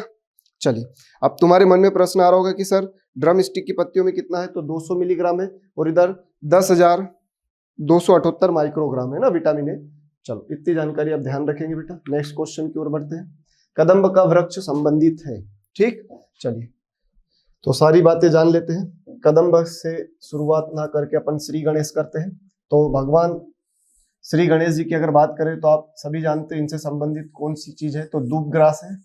कौन सी ग्रास है बेटा? दूब ग्रास, जिसको आप साइनोडान डेक्टाइलान कहते हैं, अपन गांव की भाषा में ध्रुवा कहते हैं इसको, ठीक है, ध्रुवा या दूब घास, ठीक है। तो भगवान श्री गणेश जी से संबंधित है। गणेश चतुर्थी पे आप खेत में से या गली में से कहीं से भी उखाड़ के ले आते हो। भगवान विष्णु जी की बात करें, विष्णु जी का अलग कार्यक्रम बेटा इनसे संबंधित है। लोटस, लक्ष्मी पूजन आप करते ही हो, ठीक है। तो गॉडेस लक्ष्मी, माता लक्ष्मी जी की अगर बात करें तो उनसे भी रिलेटेड कौन सा है बेटा? लोटस है। तो भगवान विष्णु जी आपने देखा ही होगा लक्ष्मी पूजन के दिन, तो हम विष्णु जी खुश करेंगे तो माता लक्ष्मी ऑलवेज खुश हो जाएगी। देवों के देव महादेव अलग ही कार्यक्रम है भाई। चलो इनसे क्या संबंधित है? बेलपत्र सबने देख रखा होगा, कुछ लोग चढ़ा भी रहे होंगे। 3 पत्ती वाला चढ़ाना है ना बेटा, 3 पत्ती बिलपत्र आपने देख रखा होगा सर, ये इसी बिलपत्र की बात हो रही है। फिर इसके अलावा सामी या समी जिसको हम बोलते हैं, ठीक है। चलो एक मात्रा दे देते हैं। तो समी का जो आप देखोगे काफी बारीक होता है ना, इस तरह से पत्ते इसके काफी बारीक महीन होते हैं। चलो उसके अलावा सेमल, तो ये तीनों जो वृक्ष है भगवान शिव से संबंधित है। इसके अलावा भगवान शिव सभी वनस्पतियों को मना नहीं करते, चाहे वो धतूरा भी क्यों ना हो, कटलासा भी क्यों ना हो, सब सिर्फ सिवाय एक फूल के, केतकी। केतकी का फूल भगवान शिव को अप्रिय है। क्यों है? क्योंकि केतकी को श्राप दिया था, उन्होंने झूठी गवाही दी है, तो कभी झूठी गवाही नहीं देना चाहिए। तो उस केतकी के फूल को झूठी गवाही देने के चक्कर में किसी भी देवी देवता पर नहीं चढ़ाया जाता। तो इधर शिव जी को बिल्कुल पसंद नहीं है, किसी भी देवी देवता को केतकी का फूल नहीं चढ़ाया जाता, ध्यान रखना। चलो क्योंकि झूठी गवाही दी थी उन्होंने, अब किसके लिए दी, क्या दी, तो ये सब शिव महापुराण में उसका वृत्तांत है। तो अभी अपने को शिव महापुराण तो पढ़ना नहीं है बेटा। भगवान श्री कृष्ण जी कदम्ब पर चढ़ गए बेटा, वहीं बांसुरी बजा रहे, गाय और गोपी दोनों मदमस्त है, ठीक है। माँ शारदा की भी बात कर ही लेते लगे हाथ, ज्ञान की देवी है। तो माँ शारदा जी से संबंधित कौन सा है? तो कचनार है, याद रखना। कौन सा नार? कचनार। Clear that? चलिए तो अब इसका भी स्क्रीनशॉट ले ले बेटा, ये भी महत्वपूर्ण जानकारी है। अगले प्रश्न की ओर बढ़ते हैं। शोभाकारी चढ़ने वाले पौधे का उदाहरण है, एग्जाम्पल ऑफ ऑर्नामेंटल क्लाइंबर, ठीक है। तो क्लाइंबर की बात हो रही है जो शोभाकारी पौधे के रूप में आगे की ओर बढ़ता रहता है। तो इसमें हम देखेंगे, बहुत अच्छी बात है, ध्यान से सुन लेंगे ना बेटा। क्लाइंबर मतलब जो एक सहारे के द्वारा ऊपर चढ़ जाता है। अब सहारे पर चढ़ने के लिए कुछ में कांटे होते हैं, कुछ में टेंड्रिल्स होते हैं ना, तो यहाँ पर हम समझते हैं, बात करते हैं हम क्लाइंबर की।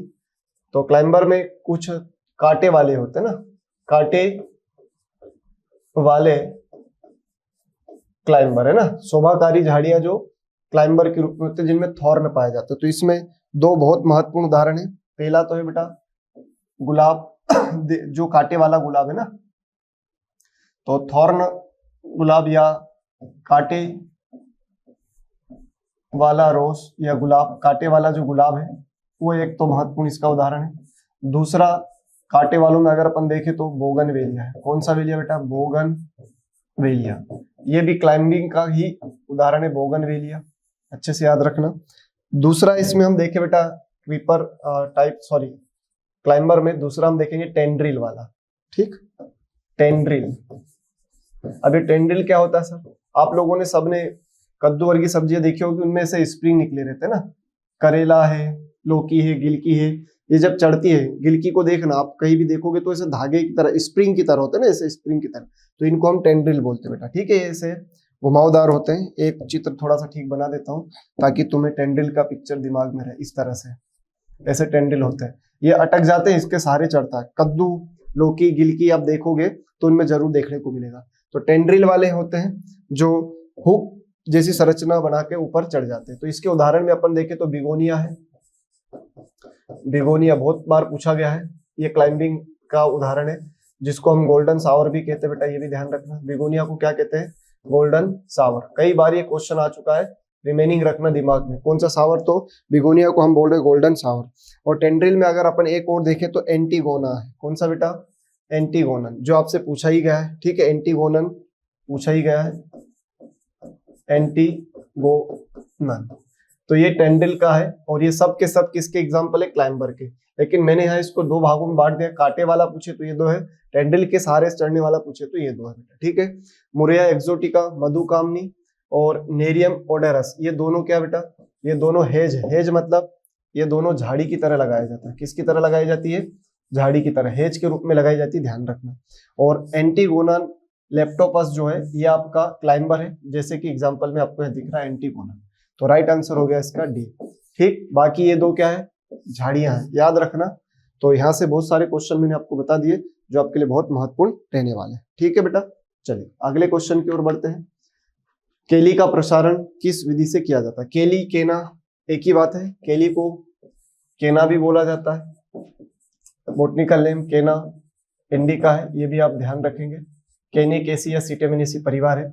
तो बडिंग तो जग जाहिर है, टी बडिंग, सील्ड बडिंग अलग अलग पौधों में की जाती है। ठीक है, तो टी बडिंग, टी कली का चश्मा चढ़ाना जनरली रोज में होता है, और फूलों में अगर देखें तो रोज है, और फलों में अगर देखें तो संतरा है। और संतरे में ये किस नाम से जानी जाती है बेटा? That is shield budding. संतरे में हम इसको किस नाम से जान रहे हैं? तो सील्ड कलिकायन के नाम से जान रहे हैं। चलो तनाक्रंतन की बात करें तो तनाक्रंतन जनरली यदि हम देखें तो देसी गुलाब में होता है। ठीक, देसी गुलाब में हम देखते हैं तनाक्रंतन, तना कलम लगाते हैं। लेकिन सख्त तना कलम आ जाए तो अंगूर होता है, ये भी आपको ध्यान रखना है। बात करें हम गूटी की, तो गूटी मेनली तो लीची में बांधी जाती है बेटा, लेकिन लीची ऑप्शन में ना हो तो हम गुआओं में भी देख सकते हैं कुछ हद तक। और बात करें हम प्रकंद, इसको हम क्या बोलते हैं हिंदी में? प्रकंद। तो राइजोमिया प्रकंद के द्वारा होता है किसमें किसमें? अदरक में होता है, जिसको आप जिंजर कहते हैं, हल्दी में, जिसको आप टर्मरिक कहते हैं, और साथ ही इसमें केना में भी हो रहा है। केना के अलावा केला में भी होता है, बनाना में भी होता है। लेकिन ये केले का व्यावसायिक नहीं है, लेकिन इन तीनों में ये कमर्शियल है, क्योंकि केले में व्यावसायिक रूप से तो इसी राइजोम से बाद में क्या निकलते हैं? Sword suckers. क्या निकलते हैं? स्वार्ड सकर्स, तलवार नुमा सकर्स, उन्हीं के द्वारा ये होता है। Clear that? चलिए, तो इसका राइट आंसर क्या होगा? डी होगा, राइजोम प्रकंद। ठीक है बेटा, चलिए अगले क्वेश्चन की ओर बढ़ते हैं। पहाड़ी क्षेत्र में फल रोपण की कौन सी पद्धति सर्वाधिक उपयोगी है? चलो, षडभुजाकार की बात करें तो इसमें जनरली 6 पौधे लगते हैं, लेकिन ऑप्शन में 7 हो तो फिर ज्यादा सही 7 होते हैं। आयताकार की बात करें तो इसमें row to row and plant to plant जो दूरी होती है वो इक्वल नहीं होती। और इस विधि से जनरली किसको लगाया जाता है बेटा? ग्रेप्स को लगाया जाता है, ध्यान रखना आपको। देन हम बात करें त्रिभुजाकार, ये HDP के लिए मेथड है, हाई डेंसिटी प्लांटिंग के मेथड है। अच्छी विधि तो नहीं है, क्योंकि इसमें आप सभी जानते हो अंतः कृषि क्रियाओं में समस्या आएगी, इंटर कल्चर ऑपरेशन में थोड़ी सी प्रॉब्लम आने वाली है, तो अच्छी विधि तो नहीं है। फिर भी आम की एक वेराइटी है जिसका नाम है आम्रपाली। आम्रपाली, उसमें हम इसी मेथड से लगा सकते हैं, किचन गार्डन के अंदर या जहां भी आपको लगाना है, तो त्रिभुजाकार विधि से उसको ही लगाया जाता है। ठीक है, हेक्सागोनल की अगर हम बात करें तो बेटा इसमें षटभुजाकार में, षटकोण में, सेप्टुलेट में, वर्गाकार से 15% मोर प्लांट लगते हैं, अधिक पौधे लगते हैं वर्गाकार से। त्रिभुजाकार में अगर हम देखें तो 14% पौधे कम लगते हैं वर्गाकार की तुलना में।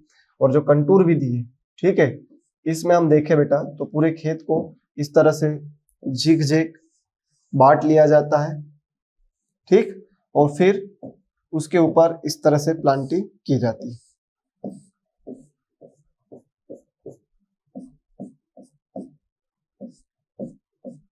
इस तरह से आप देखेंगे तो फिर प्लांटिंग की जाती है। ऐसा करने से यहाँ पर सबसे बड़ा फायदा क्या होता है? सॉइल एंड मॉइस्चर, इन दोनों का क्या होता है? कंजर्वेशन होता है। सॉइल एंड मॉइस्चर का क्या होता है बेटा? कंजर्वेशन, मृदा और नमी का संरक्षण होता है। ठीक, इस विधि में हम देखें बेटा तो मृदा एवं नमी का संरक्षण होता है। मृदा और नमी का यहाँ क्या होता है? संरक्षण होता है। और ये जनरली हिली एरिया में, पहाड़ी क्षेत्र में पहाड़ को इस तरह से जिग जिग बांट कर की जाती है। तो इसका राइट आंसर है ए। और पौधे लगाने की जो सर्वोत्तम विधि है वो वर्गाकार है, क्योंकि उसमें रो से रो, कतार से कतार, पौधे से पौधे की दूरी बराबर होती है, इसलिए कृषि क्रियाओं में कोई बाधा भी नहीं होती। बगीचे के रेखांकन में महत्वपूर्ण कारक है, important factor in preparation of orchard layout. आप एक बगीचा बनाने जा रहे हो तो किन किन बातों का ध्यान रखना चाहिए? तो आप सभी जानते हो 10 to 15% एरिया डिवोटेड होता है फॉर रोड, पाथ, हेज, सड़क, इन सब के लिए हम देते हैं। ठीक, और मृदा की भी हम बात करते हैं बेटा, सिलेक्शन ऑफ साइट की, तो उसमें हम पढ़ चुके हैं, that is loamy soil best होती है। कौन सी मृदा बेस्ट है? तो दोमट मृदा सर्वोत्तम मानी जाती है, ध्यान रखना है। अब एक बगीचा बनाने जा रहे हो तो सड़क होनी चाहिए, रास्ते होना चाहिए, उसमें बिल्डिंग होना चाहिए, शहर के पास होना चाहिए, साल भर मजदूर होना चाहिए, ये सब अच्छी बातें हैं। तो अच्छी बातें सारी होना चाहिए। विंड ब्रेक्स बिल्कुल होना चाहिए, क्योंकि तेज गर्म हवाओं से बचाने के लिए हम नॉर्थ वेस्ट डायरेक्शन में क्या लगा देंगे बेटा? नॉर्थ वेस्ट डायरेक्शन में हम लगाते हैं विंड ब्रेक। वायु अवरोधक वृक्ष, रास्ते होना चाहिए, बाढ़ भी होनी चाहिए, हेज मतलब ठीक है, छोटी ऊंची अलंकृत झाड़ियां, तो उपरोक्त सभी। तो इसका राइट आंसर हो गया बी। Clear that? चलिए अगले प्रश्न की ओर चलते हैं। शरतकालीन प्रमुख शोभाकारी एक वर्षीय पौधे हैं। इंपोर्टेंट विंटर सीजन, रबी सीजन के ऑर्नामेंटल एनुअल प्लांट्स, ऐसे वार्षिक पुष्प जो एक सीजन या उससे भी कम समय में अपना लाइफ कंप्लीट कर लेते हैं, उनको हम एनुअल फ्लावर कहते हैं। और एनुअल फ्लावर में अगर हमसे शरतकालीन की बात करें तो कैलेंडुला आता है, फ्लॉक्स आता है, ठीक है। उसके अलावा आप देखोगे तो मैं लिख देता हूं 2-4 नाम, ल्यूपिन आता है, ठीक, ल्यूपिन आता है, फ्लॉक्स आता है, चाइना एस्टर या एस्टर चाइना आता है आपका, एस्टर चाइना है, ठीक। तो गजेनिया है, डेजी है, हॉलीहॉक है, पिटूनिया है, हेलीक्राइसम है। These are the important annual season flower. फ्लॉक्स है, पोपी है, ठीक है, स्वीट पी है, स्वीट पी है, स्वीट सुल्तान है। तो जो जो इम्पोर्टेंट है मैंने लिख दिया, वैसे और भी मुझे याद है, पर फिलहाल इतने में तुम्हारा काम हो जाएगा। और लिली जो होता है ये जनरली नहीं उगाया जाता एज ए एनुअल फ्लावर, ठीक है, विंटर सीजन में। ये प्योरिटी का, शुद्धता का प्रतीक होता है, ध्यान रखना। किसका प्रतीक है? शुद्धता का प्रतीक है, ये भी आपको ध्यान रखना, शुद्धता का प्रतीक है, ठीक। तो इसका राइट आंसर सी होगा, जिससे कि आप स्क्रीन पर देख पा रहे बेटा, ए और बी दोनों। कैलेंडुला है, कैंडी टफ्ट है, ठीक है, कैंडी टफ्ट भी बार बार पूछा जाता है, ये भी आप यहाँ पर नोट कर लो, कैंडी टफ्ट, ये सब विंटर सीजन के। फिर कोचिया है, जीनिया है, बाल्सम है, ये सब समर सीजन के बेटा। और रेनी सीजन में भी बाल्सम लगाया जाता है, सिलोसिया लगाया जाता है, थिथोनिया लगाया जाता है, ठीक है। कोचिया, जीनिया, पोर्चुला का, ये सब ग्रीष्म में लगाए जाते हैं, ठीक बेटा, इनको याद रखना, महत्वपूर्ण है जानकारी। अगले क्वेश्चन की ओर बढ़ते हैं। Indian Institute of Horticulture Research, बात हो रही है IIHR, establishment year 1968, New Delhi में, सबको पता है। ICAR 1929, 16 जुलाई 1929, गुरुग्राम नेशनल हॉर्टिकल्चर बोर्ड 1984।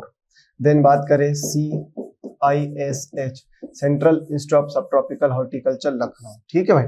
तो अब आपसे IHR की बात हो रही, तो दैट इज हिसारघट्टा, बेंगलुरु, कर्नाटका। तो राइट आंसर ए हो जाएगा, आप इसको अच्छे से ध्यान रखना। फल आकृति विज्ञान बेंड असंगति प्रणाली को कितने भागों में बांटा गया? देखो हिंदी में बहुत क्लिष्ट लिखा है, बेंड ऑफ फ्लावर मार्फोलॉजी, मतलब अब यह तो बैंड बाजा बारात हो गया। बच्चों को ये क्वेश्चन टफ लगा होगा, क्योंकि ये प्लांट ब्रीडिंग का लेवल का क्वेश्चन है ना। लेवल का मतलब आप लोगों के हिसाब से, क्योंकि MSc के विद्यार्थी इसको जनरली पढ़ते हैं। अब आप तो MSc कर नहीं रहे, PAT कर रहे बेटा, उसके बाद BSc करोगे, फिर MSc करोगे, लेकिन आपका MSc लेवल का क्वेश्चन था, ये पूछा गया था। तो सेल्फ इनकम्पेटिबिलिटी क्या हम बात करें, जिसको शॉर्ट फॉर्म में हम SI लिख देते हैं। तो सेल्फ इनकम्पेटिबिलिटी आप शायद बायोलॉजी में पढ़ते हैं, ब्रीडिंग का टॉपिक है, कि स्वयं का फूल अपने ही सेम फ्लावर की स्टिग्मा पर पोलिनाइज होने के बाद फर्टिलाइज नहीं कर पा रहा है, या पोलिनेशन भी ठीक से नहीं हो पा रहा, ठीक। पोलिनेशन नहीं हो रहा तो फर्टिलाइजेशन तो संभव है नहीं होगा। तो इस तरह की जो असंगति पाई जाती है उसको बोलते हैं सेल्फ इनकम्पैटिबिलिटी। मतलब उसके पास पोलन भी है, स्टिग्मा भी है, लेकिन वो पोलन वहां तक पहुंच ही नहीं पाता। तो इस तरह की असंगति को सेल्फ इनकम्पैटिबिलिटी कहा जाता है। और ये दो तरह की जनरली होती है। इसमें हम देखेंगे दो तरह का होता है बेटा सेल्फ इनकम्पैटिबिलिटी। एक होता है होमोमॉर्फिक सेल्फ इनकम्पैटिबिलिटी, और एक होता है बेटा heteromorphic self incompatibility. Heteromorphic self incompatibility और हेट्रोमॉर्फिक सेल्फ इनकम्पैटिबिलिटी को भी दो भागों में हमने पढ़ा है। एक क्वेश्चन आया था, इसको हम दो भागों में बात करते हैं बेटा, दैट इज डाई स्टाइली और ट्राई स्टाइली। इस क्वेश्चन को यहाँ से इतने क्वेश्चन को मैं पहले भी एक जगह डिस्कस कर चुका हूँ, आपने शायद 22 के पेपर में देखा होगा बेटा। ठीक है, तो दो तरह की होती है, तो इसका राइट आंसर है डी। ये ब्रीडिंग का क्वेश्चन है, प्लांट ब्रीडिंग में आप इसको पढ़ते हो, तो वहां का क्वेश्चन था, तो यहाँ पर अपन ने देख लिया बेटा इसको। चलिए आगे बढ़ते हैं। उद्यान विज्ञान शब्द, ये बेटा इस क्वेश्चन में मैं आपको कई सारे कॉन्सेप्ट क्लियर कर दूंगा, ज्यादा बड़ी बात तो नहीं बोल रहा हूँ, लेकिन कम से कम 50 से ज्यादा प्रश्न यहाँ आज कवर हो जाएंगे इस क्वेश्चन में। कितने क्वेश्चन कवर कर दूंगा मैं आपके, तो 50 से ज्यादा। सर ऐसी बात है, बिल्कुल ऐसी ही बात है बेटा, ये MGCI में मिल सकता है आपको बेटा। ठीक है, एक साथ में आपके कितने क्वेश्चन कवर कर दूंगा यहाँ पर, इस क्वेश्चन में 50 क्वेश्चन आपके कवर होने वाले हैं। बिल्कुल मैं बिल्कुल सही बोल रहा हूँ, कैसे अभी आप समझ पाएंगे, समझो बेटा, ये बहुत महत्वपूर्ण बात है। बार बार इस तरह के क्वेश्चन आते हैं, आज मैं आपके कई सारे क्वेश्चन एक साथ क्लियर कर दूंगा। 50 से ज्यादा क्वेश्चन हो सकते हैं इस क्वेश्चन में। ठीक है, कैसे सर, देखो ध्यान दो, जब भी आपको किसी के लास्ट में क्या दिखे बेटा, कल्चर दिखे, तो समझ जाना कल्चर वाला शब्द क्या है, लेटिन है। कौन सी भाषा से बना है, तो लेटिन भाषा का। कौन सी लैंग्वेज का है, लेटिन लैंग्वेज का वर्ड है, ध्यान रखना। जहां भी लास्ट में क्या दिखे, कल्चर। अब सर अपवाद बिल्कुल है, दो अपवाद बहुत अच्छे से याद रखना जो आपसे पूछे जाते हैं। एक तो लेक कल्चर का है, कौन से कल्चर का बेटा, लेक कल्चर। अब लेक कल्चर कौन सी भाषा का है, तो लेक कल्चर अगर हम देखें तो दो शब्द इसमें, लेक और कल्चर। जो लेक है ना, लेक शब्द जो है, कल्चर तो लेटिन का ही है, जहां कल्चर दिखा वो तो लेटिन का है, लेकिन जो लेक शब्द है, कौन सा शब्द है, लेक, ये बना है बेटा संस्कृत भाषा से। किससे बना है, संस्कृत भाषा से। चलो इतनी बात ध्यान रखना। उसके बाद अगर दूसरा अपवाद की हम बात करें, तो जो दूसरा एब्स्ट्रैक्शन है, दूसरा अपवाद है, दैट इज सिट्री कल्चर। कौन सा कल्चर बेटा, सिट्री कल्चर। चलो सिट्री कल्चर की बात करें तो कल्चर तो लेटिन ही है, कल्चर का तो कोई दिक्कत है ही नहीं, लेकिन सिट्री कल्चर का शब्द देखा जाए तो ये ग्रीक का है, और इसका अर्थ है गोडली ट्री। कौन सा ट्री बेटा, गोडली ट्री। गोडली ट्री का मतलब क्या है, भगवान का पेड़ या भगवान का वृक्ष, भगवान का वृक्ष। अब इसके अलावा जहां भी तुम्हें कल्चर दिख जाए 100% वो उत्तर होगा लेटिन का। ठीक, और किसमें लेटिन शब्द दिखता है कल्चर के साथ साथ, तो फॉरेस्ट जो होता है ना, फॉरेस्ट की मैं बात करूं जिसके लास्ट में टी आ रहा, फॉरेस्ट एक ऐसा शब्द टी वाला, और आपका मार्केट, ये आप इकोनॉमिक्स में हम पढ़ते हैं, MSc में पढ़ के आते हैं। तो मार्केट लेटिन भाषा के मार्केटस से बना है। ठीक है, तो फॉरेस्ट और मार्केट ये भी लेटिन के हैं। यहाँ पर कल्चर है लेकिन लेटिन का नहीं है, संस्कृत का है। यहाँ पर कल्चर है लेकिन लेटिन का नहीं है, ग्रीक प्लस लेटिन का है, ये संस्कृत प्लस लेटिन का है। दो में से एक लगाना पड़ेगा, तो यहाँ संस्कृत जाएगा, यहाँ ग्रीक जाएगा, क्योंकि इसका मेन उद्देश्य, कल्चर का मतलब तो कल्टीवेशन, कर किसकी रहे वो इंपॉर्टेंट है, और वो शब्द किस भाषा का, उसके साथ उत्तर जाएगा बेटा। ठीक है, तो ये कॉन्सेप्ट तो ये हो गया। हर एक कल्चर लेटिन है, लेकिन ये दो कल्चर अपवाद है, ध्यान रखना। सेरीकल्चर भी पहले था, उसको अपडेट कर दिया गया, वो लेटिन में ही या फ्रेंच में कंसर्न किया जाएगा, वो यहाँ पर मैं नहीं लिख रहा हूँ ना। सेरीकल्चर भी इसी तरह का एक एक्सेप्शन है, इसी तरह का एक अपवाद है, पर उसका इतना आप लोड मत लेना। ठीक है बेटा, चलिए आगे बढ़े। अगली हम बात करेंगे, नेक्स्ट हम देखेंगे एक और अच्छा कॉन्सेप्ट मैं बता रहा हूं, जिसके अंदर भी आप लॉजी देखो बेटा। क्या देखो, लॉजी देखो या नॉमी देखो। लॉजी या नॉमी ये सारे के सारे ग्रीक वर्ड है। कौन से वर्ड है, तो ग्रीक शब्द है। कौन सी भाषा से बने, ग्रीक। लेकिन यहाँ पर भी दो अपवाद है और बार बार पूछा जाता है। एक तो आपका है पोमोलॉजी। कौन सा लॉजी बेटा, पोमो सोशियोलॉजी। अब पोमोलॉजी का क्या मतलब है सर? तो पोमोलॉजी का मतलब है फल विज्ञान। ठीक है बेटा, पोमोलॉजी का अर्थ क्या हो रहा है? फल विज्ञान। आपको अच्छे से ध्यान रखना है। पोमोलॉजी का क्या अर्थ हो रहा है? फल विज्ञान। ध्यान देंगे बेटा, पोमोलॉजी का अर्थ हो रहा है फल विज्ञान। ठीक, अब मैं बात करूं यदि पोमोलॉजी की, फल विज्ञान की, तो ये किस भाषा से बना? तो ये बना है बेटा ग्रीक प्लस लैटिन। ठीक है, ग्रीक प्लस लैटिन। पोमोलॉजी में जो पोमम होता है ना, ये किस भाषा से बनता है? पोमोलॉजी में पोमम ये लैटिन से बनता है, और लॉजी किससे बनता है? ग्रीक से। तो ये दोनों वर्ड का कॉम्बिनेशन है।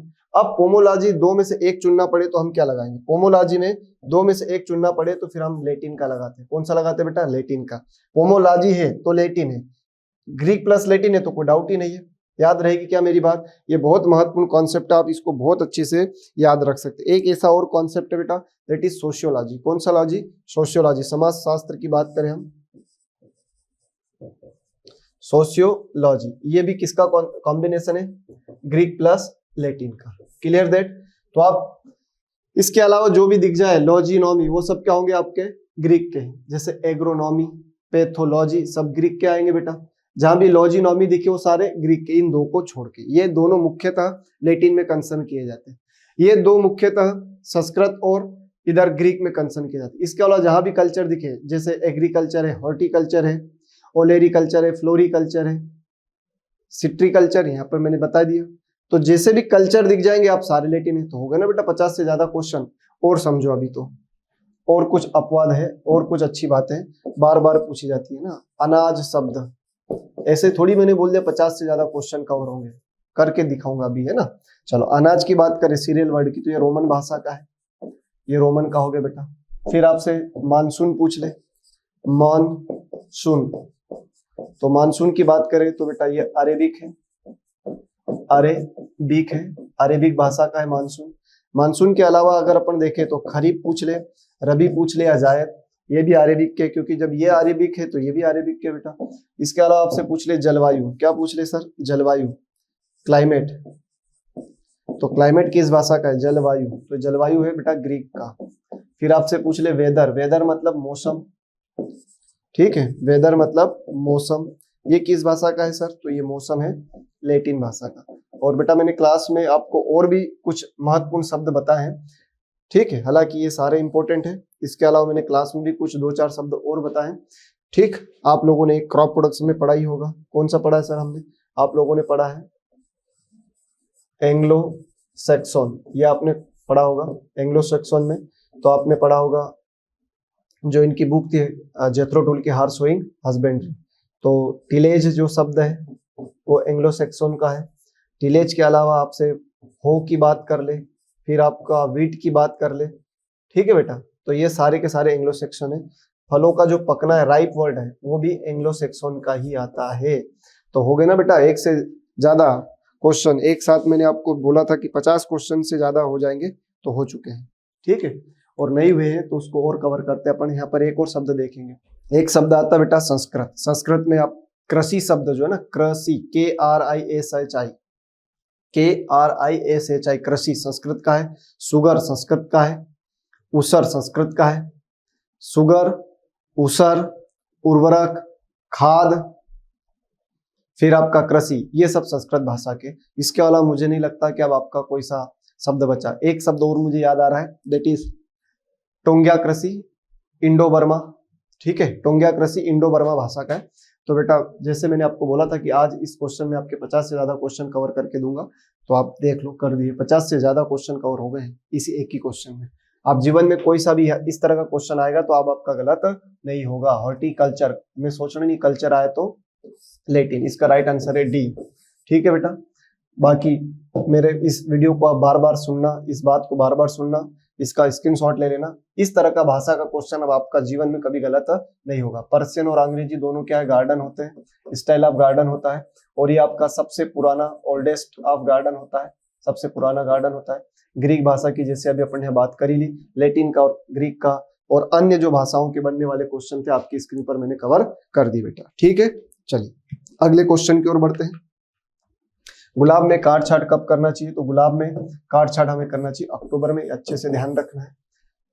नेक्स्ट क्वेश्चन है अलंकृत बागवानी का मुख्य उद्देश्य। Major objective of ornamental horticulture. क्यों लगाते भैया? ये 12वीं की बुक का क्वेश्चन एज इट इज 12वीं की बुक में आपको मिल जाएगा। मनोरंजन के लिए लगाते, बिल्कुल सही है। पशु पक्षियों का मनोरंजन होता ही रहता है, आप देखते हैं। धार्मिक आर्थिक लाभ है, बिल्कुल सही है। सजावट के लिए सही है, उपरोक्त सभी। तो इसका राइट आंसर आएगा आपका सी। ठीक है बेटा, इस क्वेश्चन का राइट आंसर क्या हो रहा है आपका? सी। Clear that? तो सभी होता ही है, धार्मिक महत्व भी है, सब कुछ होता है यहाँ पर। अशोक का वृक्ष का वानस्पतिक नाम है, देखो डेलेनिक्स रिजिया किसका नाम हो रहा है बेटा? तो गुलमोहर का नाम हो रहा है, ध्यान रखना। डेलेनिक्स रिजिया किसका नाम है? गुलमोहर का। केसिया फिस्टुला अमलतास, अमलतास। और थूजा, तो ये थूजा जिसको आप विद्या बोलते हो उसी का नाम है, थूजा काम्पेटा। ठीक। और सराका इंडिका और पॉलियंथा लॉन्गिफोलिया। तो जनरली जो अशोक का नाम होता है वो पॉलियंथा लॉन्गिफोलिया होता है, ध्यान रखना। लेकिन बेटा आपसे पूछे सीता अशोक, कौन सा अशोक? That is Sita Ashok. ठीक है, तो जो सीता अशोक होता है इसका वानस्पतिक नाम है that is Saraca indica. Sita Ashok का नाम क्या हो रहा है भैया? सराका इंडिका हो रहा, आप बहुत अच्छे से याद रखना। बरगद, फाइकस बेंगालेंसिस, पीपल, फाइकस रिलीजियोसा, नीम, एजा डायरेक्टा इंडिका, गुलमोहर डेलेनिक्स रिजिया, केसिया फिस्टुला अमलतास, थूजा कॉम्पैक्ट और डलबर्जिया शिशु शीशम का है। अच्छे से याद रखना बेटा। ठीक, चलिए, तो ये सारे नाम मैंने आपको बता दिए, अच्छे से इनको रिमेम्बर रखेंगे। भारत का राष्ट्रीय फल है सेब। सेब तो बेटा किंग ऑफ टेम्परेट फ्रूट है, किंग ऑफ टेम्परेट फ्रूट है। शीतोष्ण फलों का राजा हो रहा है, किसका राजा हो रहा है? ये शीतोष्ण फलों का राजा है, किंग ऑफ टेम्परेट फ्रूट है, अच्छे से ध्यान रखना, शीतोष्ण फलों का राजा है। चलो, आम की बात करें तो नेशनल फ्रूट है, ये बाथरूम फल है, राष्ट्रीय फल है। ठीक, नेशनल फ्रूट बोले, राष्ट्रीय फल बोले, अग्रदूत बोले, फलों का अग्रदूत बोले, भारतीय लोगों का पसंदीदा फल बोले, भारतीय फल बोले। ठीक, राजा बोले, और आम में राजा अल्फांजो होता है। तो ये सब आम की बात हो रही, तो इसका राइट आंसर तो सी हो गया बेटा। बनाना की बात करें तो बनाना के सम्मान में काफी सारी बातें लिखी जाती है। एडम्स फिग लिखा जाता है, एडम्स फिग लिखा जाता है। देन इसके बाद अगर हम देखें तो कल्पतरु बोला जाता है इसको बेटा, कल्पतरु बोला जाता है। एप्पल ऑफ पैराडाइज बोला जाता है, एप्पल ऑफ पैराडाइज बोला जाता है। ठीक, स्वर्ग का सेब कहा जाता है, स्वर्ग का सेब कहा जाता है। और भी बहुत सारी बातें हैं, लेकिन समय की अपनी सीमा है बेटा। ठीक, चलिए, भारत में किस फल का सर्वाधिक क्षेत्रफल है आप जान लीजिए बेटा। एरिया और प्रोडक्शन दोनों का मैं निक नेम लिख देता हूँ, बाकी जो बच्चे पढ़ रहे हैं उनको सब पता है, तो मैं उन्हीं की भाषा में लिख देता हूँ। एरिया की बात आएगा तो MCV का ट्रिक याद रखना, और प्रोडक्शन की बात आए तो BMC। अब ये क्या है? तो मैंगो सिट्रस, बनाना, बनाना मैंगो सिट्रस। तो क्या पूछा बेटा? क्षेत्रफल पूछा है ना, एरिया पूछा है। तो सबसे ज्यादा एरिया किसका है भारत में? आम का। ठीक है, प्रोडक्शन सबसे ज्यादा पूछता, उत्पादन सबसे ज्यादा पूछता। उत्पादन यदि पूछता तो उत्पादन की बात होती तो आपका आंसर होता केला। ठीक है बेटा, और जम्मू कश्मीर में सबसे ज्यादा उत्पादन किसका हो रहा है? सेब का। लेकिन एप्पल का जो ट्रॉपिक्स है, बाउल ऑफ एप्पल, सेब का कटोरा आता तो आपका हिमाचल प्रदेश होता। लेकिन उत्पादन की बात है। अमरूद की भी बात कर लेते बेटा। अमरूद को क्या कहा जाता है? किंग ऑफ ट्रॉपिकल फ्रूट या king of sub tropical fruit, king of sub tropical fruit, सब ट्रॉपिकल फ्रूट या ट्रॉपिकल फ्रूट। ध्यान देना बेटा, king of sub tropical fruit अगर आ जाए तो एप्पल, और क्वीन ऑफ सब ट्रॉपिकल में आए तो, क्वीन ऑफ सब ट्रॉपिकल आए तो दैट इज लीची है, अच्छे से याद रखना। उष्ण फलों की रानी लीची है। किंग ऑफ सब ट्रॉपिकल या ट्रॉपिकल फ्रूट आए तो आपका गुआवा होता है, ध्यान रखना। लेकिन फलों का राजा आए तो आम होता है, ये भी ध्यान रखना। ये सब ट्रॉपिकल और ट्रॉपिकल की बात ध्यान रखना, इसमें गुआवा है। क्वीन आए तो लीची है। ठीक, और इसको हम गुआवा को एक और नाम से जानते हैं, गुआवा के लिए एक और नाम है that is Apple of tropics, Apple of tropics. ठीक है बेटा, इसको हम किस नाम से जानते हैं? Apple of tropics. हिंदी में क्या बोलते हैं भाई? उष्ण का सेब। किसका सेब बोलते हैं? उष्ण का सेब। अब इन दोनों में से भी एक आ जाए तो ट्रॉपिकल कंसर्न करना। King of tropical fruit guava, queen of sub tropical आ जाए तो क्वीन ऑफ सब ट्रॉपिकल में लीची है, क्वीन ऑफ फ्रूट आ जाए तो मैंगोस्टीन है, किंग ऑफ फ्रूट आ जाए तो आंसर क्या होगा बेटा? मैंगो होगा। तो ये बहुत सारी बातें मैंने आपको बता दी, ध्यान रखना। चलिए फिलहाल इसका उत्तर क्या होगा बेटा? एरिया की बात हुई है तो सबसे ज्यादा एरिया आम का है। बाड़ लगाने का मुख्य उद्देश्य, बाड़ मतलब क्या होता है बेटा? अलंकृत उद्यान है, जैसे अपना ऑर्चर्ड है, मान लीजिए ये अपना बगीचा है। इस बगीचे में हम चाहते हैं कि पशु पक्षी आराम से बैठे रहे, उनकी बातें चलती रहे, कोई उनको परेशान ना करे।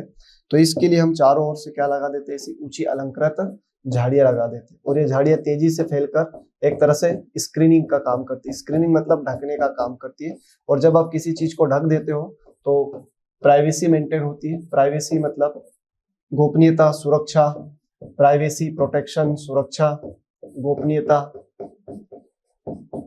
प्राइवेसी, प्रोटेक्शन की बात होती है। प्राइवेसी की बात होती है, प्रोटेक्शन की बात होती है, गोपनीयता की बात होती है, रक्षा की बात होती है। और अलंकृत बागवानी, हेज के लिए हम बात करते हैं कामिनी है, रात रानी है, ठीक है, मेहंदी है, बोगनविलिया है। ये सब चारों ओर से बढ़कर ढक लेते हैं और एक तरह से हमें सुरक्षा भी देते हैं, सजावट भी देते हैं। तो रक्षा के लिए बिल्कुल सही है। सुरक्षा की बात हो रही, डेकोरेशन की बात हो रही, सीमा निर्धारण, सभी काम हो रहे, इसलिए आंसर आएगा बी।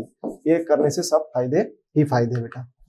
उत्तरी भारत में अंगूर की काटछाट, देखो भाई ग्रेप्स की बात होगी तो ग्रेप्स में जो काटछाट होती है दो तरह से। नॉर्थ इंडिया की बात करूं मैं, उत्तरी भारत की, तो उत्तरी भारत में होती है दिसंबर टू जनवरी, ठीक है, और दो आ जाए तो जनवरी ज्यादा सही है, ध्यान रखना भाई। साउथ इंडिया की बात करें तो यहाँ दो तरह से होती है, एक बार अप्रैल में होती है, एक बार अक्टूबर में होती है, ठीक। एक बार यहाँ अप्रैल के अंदर हो रही है, एक बार अक्टूबर की। एक आधार होती है, एक फ्रूट होती है, सब हम आगे बात कर चुके हैं, कई बार चर्चा हो गई है। तो कब करेंगे भैया? ये रहा जनवरी, तो राइट आंसर है सी, ठीक। कौन सी झाड़ी में खुशबू वाले फूल आते हैं? रात रानी, सेस्टर्नम नॉक्टर्नम, ठीक है, और कामिनी, मधुकामिनी। तो दोनों सही है, ए और डी जहां है उत्तर हो जाएगा बेटा। तो इसका right answer should be B. Clear that? चलो टिकोमा, टिक्टोमा, ग्रेंडिफ्लोरा की बात हो रही है। सदाई एक अत्यंत आवश्यक है, इंपॉर्टेंट प्रोसेस है। देखो भाई सदाई अत्यंत आवश्यक है सेब में, क्यों है? क्योंकि इसमें हमें पहाड़ी क्षेत्र में जो पौधे होते हैं उनमें ट्रेनिंग की बहुत जरूरत होती है। क्यों सर?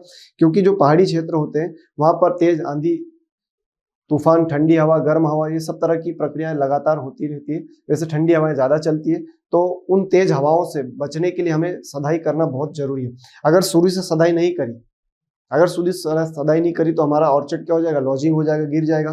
तो इससे बचने के लिए हमें ट्रेनिंग करना बहुत जरूरी होता है। तो सदाई एक अत्यंत आवश्यक क्रिया है, किसमें? सेब में, ठीक है। लेकिन भारी काट छाट पूछा जाए, क्रंथन पूछा जाए, ध्यान देना, यहाँ सदाई की बात हो रही है, ट्रेनिंग की बात हो रही है ना, प्रूनिंग की बात नहीं हो रही।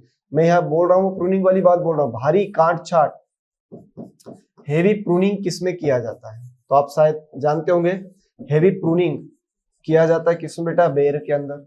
और इससे पहले अभी हमने बात करी थी, जैसे लास्ट क्वेश्चन में इधर आप देखोगे ग्रेप्स में, इसमें भी क्रंथन का बहुत महत्व है। इसमें क्रंथन का विशेष महत्व, ये भी ध्यान देना बेटा। सेब में क्रंथन का विशेष महत्व, अगर क्रंथन की बात हो तो विशेष महत्व किसका है? किसमें है? तो ग्रेप्स में। भारी प्रूनिंग की बात हो तो बेर में। सदाई और प्रूनिंग दोनों का महत्व हो जाता है तो सेब में, ठीक है। आम में, आंवला में, आंवला में हम देखते हैं सेंटर लीडर सिस्टम का यूज करते हैं। पपाया में जनरली सदाई की आवश्यकता नहीं होती है, इधर सदाई की आवश्यकता नहीं होती है, ध्यान रखना, इधर सदाई की आवश्यकता नहीं होती। क्यों नहीं होती? क्योंकि एक वर्षीय फल की तरह बेटा एक बार में खत्म हो जाता है, ना तो इसमें कोई तना मजबूत होता, ना शाखाएं मजबूत, इसलिए जरूरत भी नहीं है। आम में मॉडिफाइड सेंटर लीडर से हम ट्रेनिंग कर सकते हैं। चलिए, वायु अवरोधक वृक्ष, अभी अपनी पहले भी बात हुई थी, विंड ब्रेक को किधर लगाना चाहिए? तो बगीचे को गर्म और ठंडी हवाओं से बचाने के लिए उसके चारों ओर मजबूत दृढ़ तने वाले पौधे लगाए जाते हैं, जिनको हम वायु अवरोधक वृक्ष, विंड ब्रेक कहते हैं। अगर उनके बीच में हम झाड़ियां लगा दें तो बेटा उसको हम शेल्टर बेल्ट कहते हैं, ठीक है। तो किधर लगाना चाहिए? तो नॉर्थ से वेस्ट, NW याद रखते हैं, ठीक है बेटा। कोचिया बहुत उगाया जाता है, ग्रीष्म ऋतु में उगाया जाता है, समर सीजन में उगाया जाता है। कोचिया क्यों उगाया जाता है बेटा? तो कोचिया अपनी सुंदर पत्तियों के लिए विश्व प्रसिद्ध है। सुंदर पत्तियों के लिए, ढंग से सुनना भाई, पत्तियों के लिए बात हो रही है। समर सीजन में इसको सुंदर पत्तियों के लिए उगाया जाता है ना। ये कुछ इस तरह का पौधा होता है, आप ध्यान से देखोगे तो कुछ इस तरह से होता है, काफी फैलता है इस तरह से, और ये ट्रायंगल फैलता है ना ऐसा, तो इसका शेप कुछ ऐसा बन जाएगा ट्रायंगल शेप में। तो कोचिया अपनी सुंदर पत्तियों के लिए बहुत फेमस है। इसमें फूल नहीं होती, पत्तियां इसकी इंपॉर्टेंट है। विंटर सीजन में आप देखेंगे एक आध कोई भी फेमस नाम, तो कैलेंडुला है, कैंडी टफ्ट है, ल्यूपिन है, एस्टर चाइना है, गजेनिया है, डेजी है, हेली क्राइसम है, होली हॉक है, ये सब बात होती है। रेनी सीजन में आप बहुत अच्छे से याद रख सकते हैं बालसम, ठीक है। और यहाँ भी एक नाम लिख ही देता हूँ, पोपी लिख देता हूँ, ठीक है बेटा। चल, तो ये सारे आपके हो गए, कोचिया के बारे में बात हो गई, ग्रीष्म की और विंटर की, ठीक है बेटा। तो आज के लिए इतना पर्याप्त है, अगली मुलाकात होगी, तब तक के लिए बहुत बहुत धन्यवाद। Thank you so much.